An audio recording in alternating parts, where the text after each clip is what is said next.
Praise రండి. అందరికీ వందనాలు. ప్రభు పేరిట యేసుతో నడవండి ఉదయకాలమే ప్రోగ్రాంకు మిమ్మల్ని ప్రేమతో మేము స్వాగతిస్తున్నాము.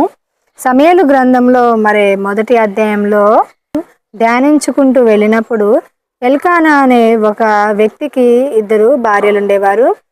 అన్న పెనిన ఇరువురు ఉన్నప్పుడు అన్నకు సంతానం లేకుండా ఉండే.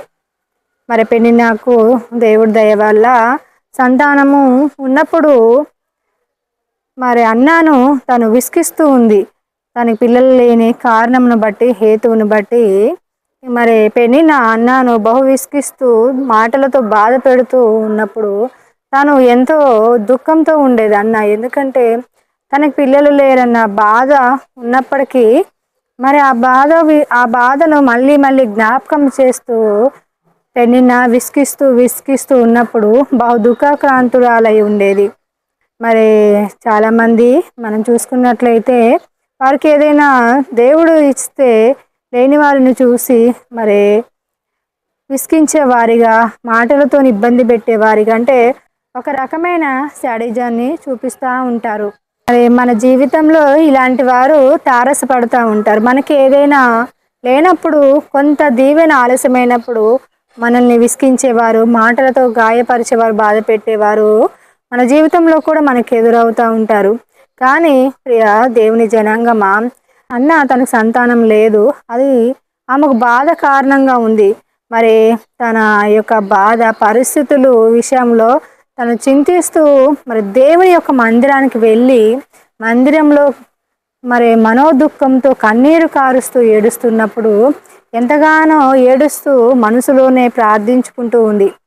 మనం కూడా మన జీవితంలో ఇలాంటి స్థితిగతుల గుండా వెళ్ళినప్పుడు మనకు రావాల్సిన దీవెనలు పొందుకోలేని స్థితిలో ఉన్నప్పుడు మనము మనుషుల యొద్దకు వెళితే ఏమీ మేలు జరగదు. కానీ అంతేకాదు ప్రియ దేవుని జనాంగమా, మనము దేవుని యొద్ద అడిగి పొందుకున్నప్పుడు ఆలస్యమైన కూడా దేవుడు అద్భుతమైన రీతిగా దేవుడు శ్రేష్టమైనది ఇచ్చేవారు. సమయలు యొక్క ప్రవక్తను, గొప్ప ప్రవక్తను అన్నకు దేవుడు కుమారునిగా దయచేయడం జరిగింది. పెనిన్న యొక్క సంతానం ఉంది, కానీ వాళ్ళ పేర్లు గినుక ఏమీ రాయబడలేదు. తన యొక్క ఒక ఇచ్చిన దీవెని బట్టి తన యొక్క అతిశయంతో ఉండడం ఇది తాను గొప్పగా అనుకుంది. కానీ అన్న విషయంలో కొంత ఆలస్యమైనప్పటికీ దేవుని యొక్క దయను పొందుకొని, కృపను పొందుకొని, ప్రార్థించి దేవుని ద్వారా శ్రేష్టమైనది పొందుకొని సమయలు లాంటి గొప్ప ప్రవక్తకు తల్లిగా ఇప్పటికీ కొనియాడబడుతూ సమయలు ప్రవక్త ఎంతో మందిని అభిషేకించి అభిషిక్తుడిగా తన దేవుడు బహుబలంగా వాడుకోవడం జరిగింది. వాక్యము మీ వెనికిలో దీవించబడును గాక. మీరు దేవుడి బిడ్డలని మీరు తెలుసో తెలియకో ఎవరైనా మాటలతో బాధ పెడితే ప్రభు యొద్ద క్షమించమని అడగండి. ఇంకెప్పుడు అయినా మన జీవితంలో ఇతరులకు ఏమైనా లేనప్పుడు, వాళ్ళు ఏమైనా మంచి స్థితిలో లేనప్పుడు, ఆశీర్వాదాలు పొందుకోలేని స్థితిలో ఉన్నప్పుడు, కొంత వేదనకరమైన పరిస్థితుల్లో ఉన్నప్పుడు మనం వారిని మాటలతో బాధ పెట్టి బిడ్డలుగా ఉండడం అనేది అది మంచి లక్షణం కాదు. అది ప్రభు మెచ్చే లక్షణం కాదు. కాబట్టి వాళ్ళని ఓదార్చి వాళ్ళని ముందుకు నడిపిస్తూ, ప్రభులో నడిపిస్తూ ధైర్యపరిచే మాటలే ప్రభు బిడ్డలమైన మనం చెప్పాలి. ఈ వాక్యం మీ వెనుకల్లో దీవించబడును గాక. ఈ వాక్యాలు మీకు ఆశీర్వాదకరంగా ఉంటే అందరికి షేర్ చేయండి, సబ్స్క్రైబ్ చేసుకోండి.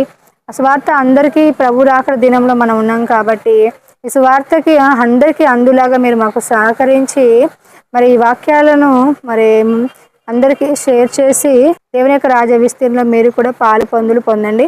ఈ ప్రార్థన అవసరతల కోసము మెసేజ్ బాక్స్లో మెసేజ్ చేయండి. మేము అనుదిన ప్రార్థనలో జ్ఞాపకం చేసుకుంటాము.